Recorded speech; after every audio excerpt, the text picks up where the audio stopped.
Bon réveil matinal à toutes et à tous et merci de nous retrouver et de nous rester fidèles. Vous êtes sur Solo Média 90.7.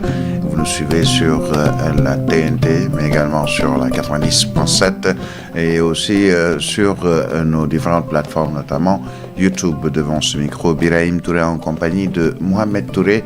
Et c'est parti pour la première partie de votre matinale en ce début de semaine. Nous sommes le lundi 15 décembre de l'an 2025 et nous démarrons avec la une des quotidiens qui nous sont parvenus. Tout d'abord, Solo Quotidien, élection présidentielle de 2029 au Sénégal. Des juristes de renom valident la candidature d'Ousmane Sonko. Jeux africains de la jeunesse de Luanda. Le ministère des Sports inflige un calvaire sans précédent aux athlètes sénégalais. Et puis, sachez, concernant ce parfum de manipulation, toute la vérité sur la destruction de la maison de Madiam Baldiagne, sur le quotidien qui revient également sur la Guinée-Bissau, suite et pas fin du putsch en Guinée-Bissau. Le vol de l'épouse d'Embalo intercepté avec 5 millions d'euros au Portugal.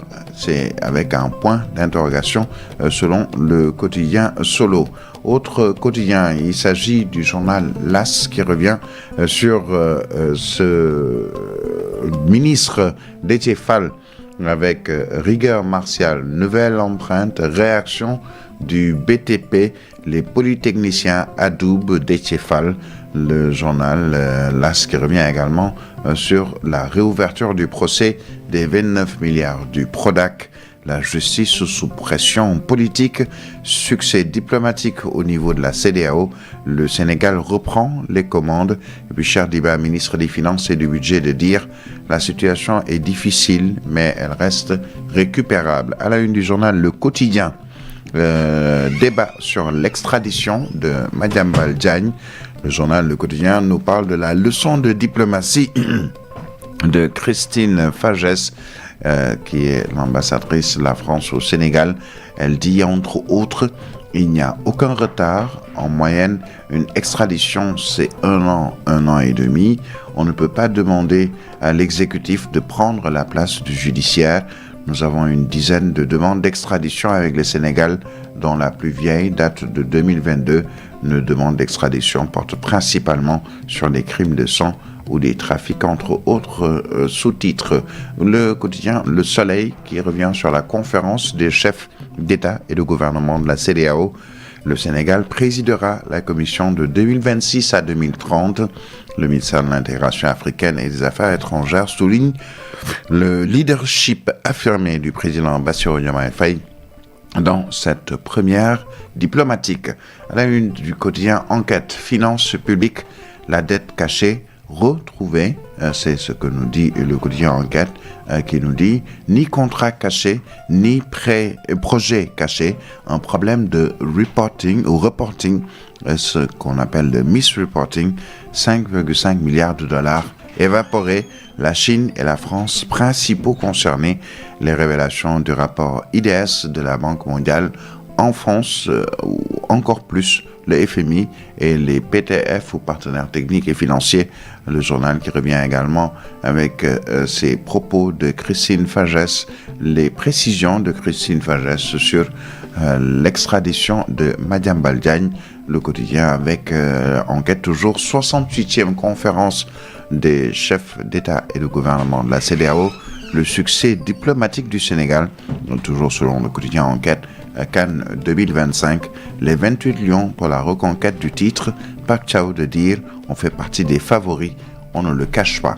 À la une du quotidien, l'informé qui revient sur le GAIPES. 1 an après la fin des accords de pêche avec l'Union européenne, le GAIPES dresse un réquisitoire sans concession. Alassane Dieng, secrétaire général du groupement des armateurs GAIPES, de dire force est de constater que la situation ne s'est pas améliorée. La ressource demeure rare. Le journal En Sport nous parle de la liste des 28 lions dévoilés en matière de sélection. Jamais de passe-droit selon le coach de l'équipe nationale de football. Autre journal plutôt, il s'agit de Direct News. Le prix de la liberté du docteur Charkanté, Conviction d'un Africain du signe. Le docteur Charkanté avec la pensée qui repose sur une conviction clairement assumée. La liberté des peuples a un coût, et ce coût est d'abord intellectuel, stratégique et institutionnel, entre autres sous-titres. Le journal Libération qui nous parle d'extorsion massive de fonds et monétisation de contenus compromettants. Les sales méthodes de Coach Cerné, il s'agit de Coach Barma dans le quotidien Libération qui nous indique que des vidéos et images compromettantes envoyées par les correspondants étaient réceptionnées à l'adresse admin@ceneporno.com dont le contenu est désormais sous le contrôle total de la DSC, la division de la cybersécurité. On ne peut pas savoir si c'est une Sénégalaise, il n'y a pas de son, cela ne nous intéresse pas. Le message d'Elhadj Babacar Dioum à son correspondant cueilli et inculpé vendredi dernier. 1115 fichiers dénommés Sénég pour Sénégal retrouvés par les enquêteurs. À la une du quotidien L'Évidence de l'école polytechnique de Thiès au gouvernement, l'hommage de la communauté polytechnicienne à Déthié Fall, le journal qui revient également sur la commission de la CEDEAO, le Sénégal aux commandes jusqu'en 2030. À la une du quotidien Le Point, marathon budgétaire 2026, Abdou Mbow, le député qui a fait bouger les lignes, commission de la CEDEAO. Le Point Info nous dit que le Sénégal hérite de la présidence pour la période 2026-2030. Le quotidien Walf quotidien, avec le leadership diplomatique du Sénégal, Diomaye à la tête de la CEDEAO, le Sénégal prend la présidence de la commission de l'organisation pour la période 2026-2030, une responsabilité que le Sénégal n'avait plus exercée depuis 50 ans. Le choix de rendre la diplomatie aux diplomates de carrière est en train de porter ses fruits, selon toujours le journal Walf quotidien, qui nous parle aussi des nouvelles taxes ou de la nouvelle taxe sur les opérations bancaires. Pilule amère pour les PME et PMI. À la une de Vox Populi, CEDEAO, le Sénégal à la présidence de la Commission pour 2026-2030. Liste du Sénégal pour la Coupe d'Afrique des Nations 2025. Pape Thiaw dévoile sa Dream Team. Dossier d'extradition de Madiambal Baldiagne. La France oppose au Sénégal l'indépendance de sa justice. Et puis, l'amicale des diplômés de l'école polytechnique de Thiès tresse des lauriers à Déthié Fall. Vous incarnez, selon cette amicale, les valeurs cardinales de notre institution. À la une de Yor-Yorbi, révolution fiscale et maîtrise de la dette, le pari de la souveraineté. Jobanticom, le plan de relance et d'équité de Sonko au cœur du projet de loi de finances PLF 2026. Le quotidien Les Échos, lui, nous parle de l'affaire Aliou Sall et son épouse ou sa femme Aïssata. La chambre d'accusation déboute le parquet. Le procureur voulait l'emprisonnement d'Aliou Sall et sa femme. Le contrôle judiciaire toujours de mise. Publication de la liste des 28 lions pour la CAN Maroc 2025. Pape Thiaw lâche ses fauves et assume, selon toujours le quotidien L'Enquête. Autre journal, il s'agit de Tribune, avec la Tribune libre de Bachir Fofana, les acteurs de la dette cachée casés par le régime de Pastef. Selon le quotidien Tribune, l'ancien DG du Trésor, Cheikh Tidiane Diop, nommé contrôleur financier. Maguette Niang, ancien directeur général du budget, devient secrétaire général adjoint de la présidence. Bassirou Sarr, conseiller technique auprès du ministre des Finances en charge des programmes de la Banque mondiale et du Fonds monétaire international, promu au poste très stratégique de directeur de cabinet de Cheikh Diba. Et puis Al-Amin Lo, ancien directeur national de la BCEAO, nommé ministre d'État auprès du président de la République, chargé du suivi, du pilotage et de l'évaluation de l'agenda national de transformation Sénégal 2050, toujours selon le quotidien Tribune. Sud Quotidien, lui, nous parle de la mise en œuvre des assises de la justice et des recommandations de la CNRI. La société civile, toujours sur sa faim, entre avancées symboliques et lenteur structurelle.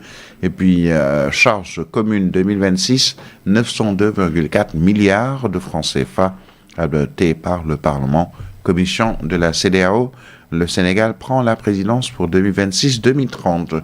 À la une du Point Actu, divergence Diomaye-Sonko, 2 membres de Diomaye président contre-attaque.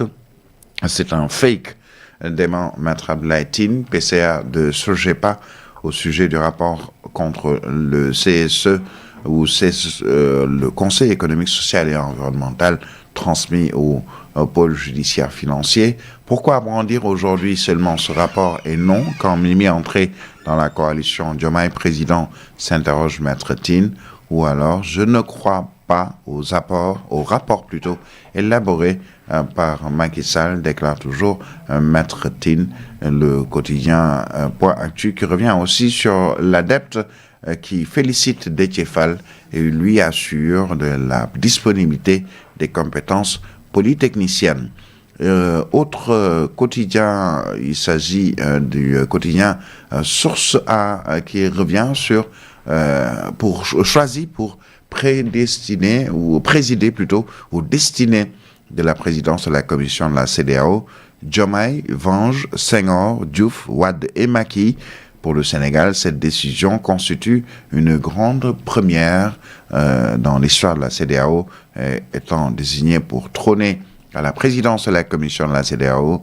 Bassirou Diomaye Faye se tape un privilège que feu Léopold Senghor, Abdou Diouf, Abdoulaye Wade et Macky Sall n'ont jamais obtenu. Le journal nous parle aussi du chef de l'État sénégalais et de ses propos.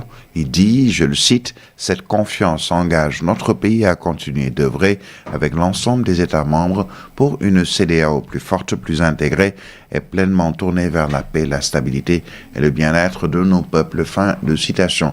Le journal qui revient aussi, donc il s'agit du journal Source A, qui revient aussi sur Diouf Sarr qui brise le silence à travers un livre, sa gestion des fonds de la COVID-19, le rapport de la Cour des comptes, la préparation de sa famille à tous les scénarios, échange avec Macky Sall avant son limogeage, entre autres bonnes feuilles de son livre intitulé Sans bruit, selon le quotidien Source A toujours. Réumi Quotidien, lui, revient sur l'implantation percutanée de valves aortiques à Dakar, la vérité sur l'opération de greffe effectuée à l'hôpital principal. En fait, selon le journal, c'est une équipe indienne qui, en réalité, a effectué l'opération. Les cardiologues sénégalais sont très loin de l'autonomie. Les Indiens de la société Meril commercialisent la valve qui coûte très cher, laquelle est une copie de l'original faite par les Américains, American Edwards. À noter que la valve indienne n'est pas approuvée par la FDA, selon toujours Réumi Quotidien. L'Observateur, lui, revient sur le Sénégal à la tête de la commission de la CEDEAO, les coulisses d'un succès diplomatique, le décryptage de l'ambassadeur Amadou Diop, formateur à la section diplomatie de l'ENA, et de Babacar Ndiaye, spécialiste en relations internationales, comment le Sénégal est parvenu à prendre le poste après le putsch en Guinée-Bissau, une occasion pour le Sénégal de promouvoir une CEDEAO non des peuples et non le syndicat des chefs d'État. Donc une promotion d'une CEDEAO des peuples et non une promotion d'une CEDEAO ou syndicat de chefs d'État. Donc, et concernant le pôle judiciaire financier, l'Observateur nous dit que Farba Ngom est entendu au fond aujourd'hui après plus de 9 mois de détention. Voilà donc pour les quotidiens d'information générale. Peut-être le Dakarois pour terminer avant d'aborder les quotidiens sportifs avec le Dakarois qui nous parle de Badara Gadiaga pour que nul n'en ignore. J'ai été un otage politique pendant 154 jours. Et puis, après l'annulation des arrêtés, appel prête à traîner le ministère en justice. Il s'agit du ministère de la Communication. À 6h passées de 56 minutes, nous a rejoint dans ce studio Al-Amin Senghor. Bienvenue, bonjour. Merci. Bonjour à vous, Guillaume Touré. Bonjour à Mohamed Touré, qui assure la partie technique. Bien, bonjour à toutes et à tous. Excellent début de semaine à toutes et à tous. Alors, nous allons aborder cette fois les quotidiens sportifs qui nous sont parvenus, qui reviennent principalement sur l'équipe nationale du Sénégal en football, la liste a été dévoilée. Exactement, ce samedi, c'est donc le jour que Pape Thiaw, le coach de l'équipe nationale du Sénégal, a dévoilé la liste de Dakarois quotidien sportif. En parle ce matin. Pape Thiaw et Fabregas. Le professionnalisme est total chez nous, a-t-il dit, puisque lui est le coach de Como, le club qui évolue en Ligue 1 italienne. Ils ont eu donc des échanges sur le cas Assane Diao. C'est pourquoi le journal en a fait focus ce matin. Le quotidien Réumi revient sur le jeune Sénégalais Ibrahima Mbaye, équipe Enrique qui fait une grosse promesse à Ibrahima Mbaye après la Coupe d'Afrique Maroc 2025. Le quotidien Actu Sport Birahim Touré en parle aussi ce matin. La liste des 28 sélectionnés pour la CAN avec 10 joueurs en Ligue 1 nous informe le journal ce matin. Crystal Palace qui s'incline malgré justement donc le retour de Ismaïla Sarr. Le jeune Sénégalais donc est revenu et a d'ailleurs disputé l'entièreté du duel hier entre Crystal Palace en Angleterre. Eh bien, sachez que le quotidien Record revient aussi sur le jeune Sénégalais Ibrahima Mbaye, sélectionné dans l'équipe nationale du Sénégal. Ibrahima Mbaye, double passeur décisif, et justement donc le comeback d'Ismaïla Sarr Momo qui est touché hier, il faut le dire. Le jeune Sénégalais donc défenseur Mamadou Sarr touché et sorti en boitillant selon le journal ce matin qui revient sur cela. D'autres quotidiens, le quotidien Les Échos parle de Pape Thiaw qui est lâche, c'est fauve et assume sa responsabilité, là où le quotidien donc la Tribune Sport parle des 28 lions pour la reconquête du titre continental. Ils sont connus donc ce samedi. Pape Thiaw a rendu public à cette liste les commandos qui vont en quelque sorte donc Birahim Touré défendre les couleurs de la nation. Ce sera donc à partir du 21 au 18 janvier au Maroc pour cette 35e édition de la CAN 2025. Les sportifs qui nous sont parvenus. Merci au Serer Bontin Al-Amin Senghor. Et puis, je rappelle dans les éphémérides du jour, c'était un 15 décembre 2010, décès à Gandiaï, à l'âge de 78 ans, de la cantatrice Serer, justement, Yandé Kodoussen, griotte attitrée du président Léopold Sédar Senghor. Elle a influencé de manière significative la musique sénégambienne, notamment des artistes de premier plan tels que Youssou N'Dour, pour qui elle a été une source d'inspiration majeure. Voilà donc 15 ans qu'elle a disparu. Il s'agit de la grande cantatrice Yandé Kodoussen. 6h59 dans quelques secondes, nous vous proposerons le journal en français.